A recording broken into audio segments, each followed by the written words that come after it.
भवानी मंडी में वाल्मीकि समाज द्वारा लोक देवता श्री बाबा रामदेव जी महाराज की नगदी सवारी निकाली और इस दौरान समाज के युवा बुजुर्ग महिलाओं ने इस नगर भ्रमण में हिस्सा लिया। बता दें कि बाबा रामदेव जन्मोत्सव के कार्यक्रम का नेतृत्व भाजपा नेता त्रिलोक चंद्र डागर और समाज के वरिष्ठ लोगों ने संभाला। पूर्व नगर पालिका अध्यक्ष रामलाल गुर्जर और विश्वास हिंदू परिषद शिवसेना द्वारा नगर में जुलूस का भव्य स्वागत किया गया। प्रदेश भर में किसानों को सोयाबीन फसल का उचित दाम नहीं मिलने से अन्य समस्याओं के चलते किसान नाराज है और इससे देखते हुए भारतीय किसान संघ झालावाड़ में 3 दिवसीय अधिवेशन आयोजित कर रहे हैं। इस दौरान हमारे संवाददाता कृष जायसवाल ने भारतीय किसान संघ के मीडिया प्रभारी से एक्सक्लूसिव बातचीत की। राजस्थान का ही नहीं बल्कि पूरे देश का एक बहुत बड़ा मुद्दा है। इसके लिए अभी 9 तारीख को झालावाड़ में एक बहुत बड़ा अधिवेशन होने वाला है। उस अधिवेशन में एमएसपी को लेके और जो हमारा जो नहरी तंत्र है और जो सिंचाई परियोजनाएं हैं उन सिंचाई परियोजनाओं को बनाना और एमएसपी किसान को एमएसपी मिले, उचित दाम उसको मिले, उसकी फसल जो है वो उचित मूल्य पे बिके। तो ऐसा हम सब पूरे भारतवर्ष का एक बहुत बड़ा मुद्दा है एमएसपी को लेके, जो कि अभी झालावाड़ में 9 तारीख को बहुत बड़ा अधिवेशन होने वाला है। उसमें प्रदेश के ही नहीं बल्कि पूरे देश के 526 जिलों से प्रतिनिधित्व आएंगे और यहाँ पर एक बहुत बड़ा आंदोलन होगा। और उस आंदोलन के रूप में जो भी आगे की जो रणनीति होगी, हमारा यहाँ पर कलेक्ट्रेट पे धरना होगा, प्रदर्शन होगा। और यदि सरकार चाहे राज्य सरकार हो चाहे केंद्र सरकार हो, वो हम उनको एक अल्टीमेट देंगे। अल्टीमेट देने के बाद में जो भी उनका जो निर्णय होगा और यदि उस निर्णय पे वो उस एमएसपी पे काम नहीं करते तो एक बहुत बड़ा देशव्यापी बड़ा आंदोलन होगा। इसके लिए आगे की जो भी हमारे जो पदाधिकारी हैं वो रणनीति तय करेंगे, उसके अनुसार हम कार्य करेंगे।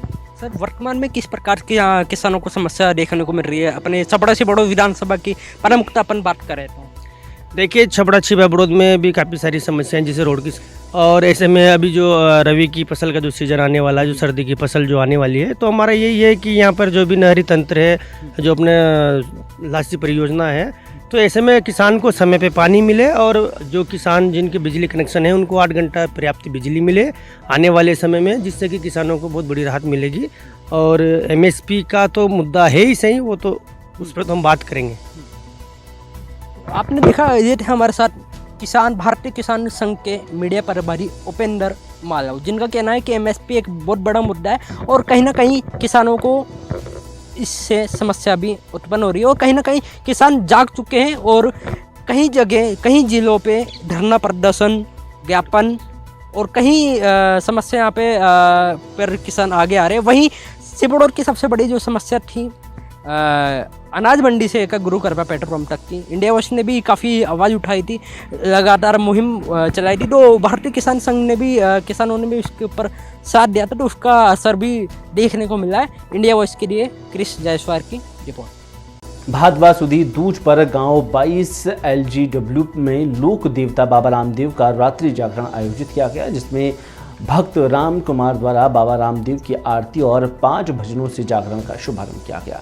जागरण में प्रसादी और लंगर का आयोजन भी रखा गया। बीकानेर से आई भजन मंडली द्वारा बाबा रामदेव के भजनों का गुणगान किया गया। भजनों पर श्रद्धालु झूमते हुए दिखाई दिए। इस मौके पर बड़ी संख्या में श्रद्धालुओं द्वारा बाबा रामदेव मंदिर में धूप लगाई गई और सुख समृद्धि की कामना की गई। रायसिंह नगर पालिका के वार्ड संख्या 24 के उपचुनाव के लिए आज सुबह 9 बजे से मतगणना शुरू हुई, जिसमें निर्दलीय प्रत्याशी रामकिशन बागड़ी विजेता रहे। रामकिशन बागड़ी ने अपने निकटतम प्रतिद्वंदी निर्दलीय प्रत्याशी विशाल कुमार को 36 मतों से पराजित किया। इस उपचुनाव में भाजपा और कांग्रेस दोनों राष्ट्रीय पार्टियां पिछड़ गई। मतगणना उपखंड कार्यालय के सभागार में रिटर्निंग अधिकारी सुभाष चंद्र चौधरी की देखरेख में की गई। इस दौरान तहसीलदार जितेंद्र सिंह, पुलिस का भी भारी जाब्ता तैनात रहा। नगर पालिका के इस उपचुनाव को लेकर घोषणा के बाद विजेता रामकिशन बागड़ी को स्वच्छता और पद को लेकर शपथ दिलाई गई। चुनाव परिणाम घोषणा के बाद निर्दलीय प्रत्याशी बागड़ी के समर्थकों में खुशी की लहर देखने को मिली।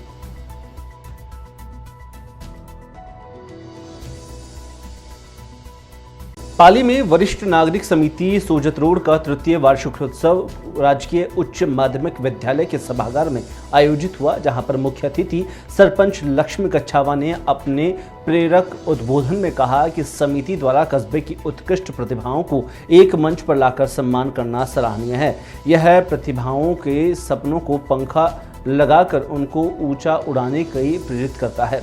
अध्यक्ष ओम प्रकाश जोशी ने कहा कि प्रतिभावान विद्यार्थियों और चिकित्सा, खेल, पत्रकारिता, साहित्य, पर्यावरण, धर्म और समाज सेवा से मानव मात्र के कल्याण में रत इन प्रतिभाओं को सम्मानित कर वरिष्ठ जन गौरवान्वित महसूस करते हैं। प्रवक्ता अशोक त्रिवेदी ने बताया कि समारोह के दौरान कस्बे में प्रत्येक विद्यालय के टॉपर और श्रेष्ठ शिक्षकों को सम्मानित किया गया है।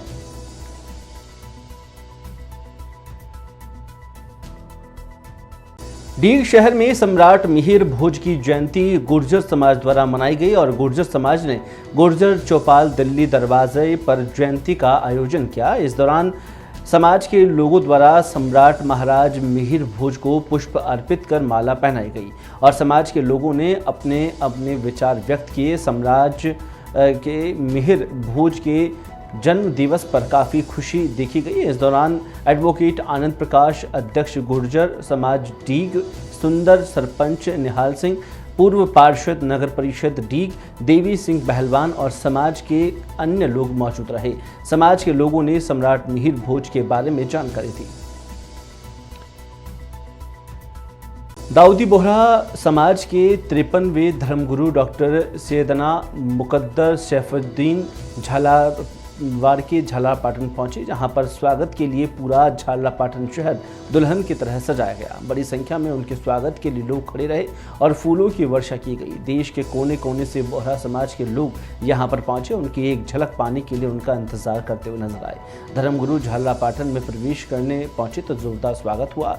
वहीं झालापाटन धर्म नगरी बन गई और दाऊदी बोहरा समाज के धर्मगुरु इन दिनों झालावाड़ जिले के प्रवास पर है।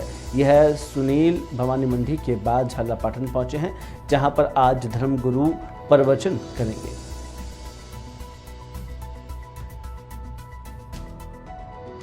छिपाबड़ू तहसील क्षेत्र के श्रीपुरा जागीर में महावीर कला मंडल श्रीपुरा जागीर द्वारा भव्य शोभा यात्रा निकालकर नवनिर्मित मंदिर में बाबा रामदेव की मूर्ति स्थापित की गई। बाबा रामदेव जी महाराज की भव्य शोभा यात्रा निकाली गई। संपूर्ण गांव में देव दर्शन कराए गए और मेले का भी आयोजन हुआ। वहीं ऐसी मान्यता चल रही है कि जो भी भक्त दर्शन करने आता है उसके दुख दर्द दूर हो जाते हैं। कई भक्त दूर दराज इलाकों से दर्शन करने पहुंचे हैं।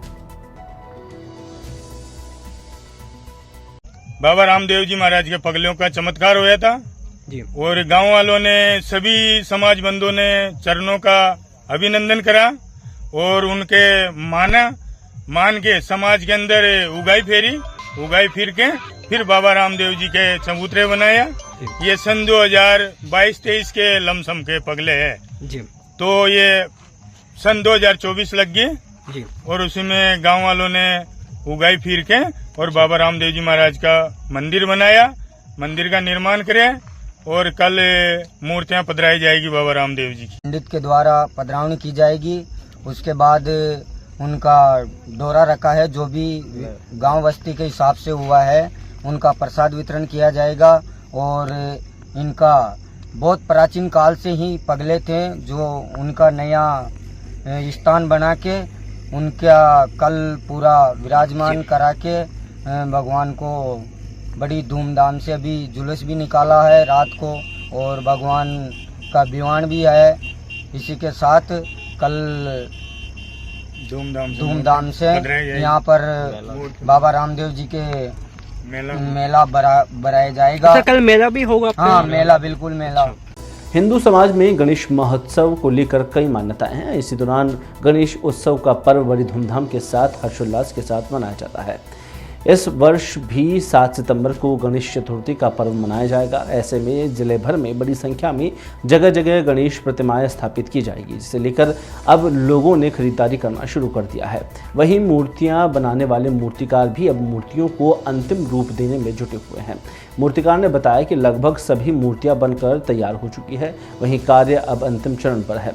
वहीं मूर्तिकार ने बताया कि 1.5 फीट से लेकर 15 फीट तक मूर्तियां यहां पर उपलब्ध है। सभी अलग अलग जगह पर साइज़ की मूर्तियां अलग अलग कीमतों पर मौजूद है। उन्होंने बताया कि वह लंबे समय से मूर्तियां बनाने के कार्य कर रहे हैं और लोगों ने मूर्तियों की खरीदारी करना शुरू कर दिया है।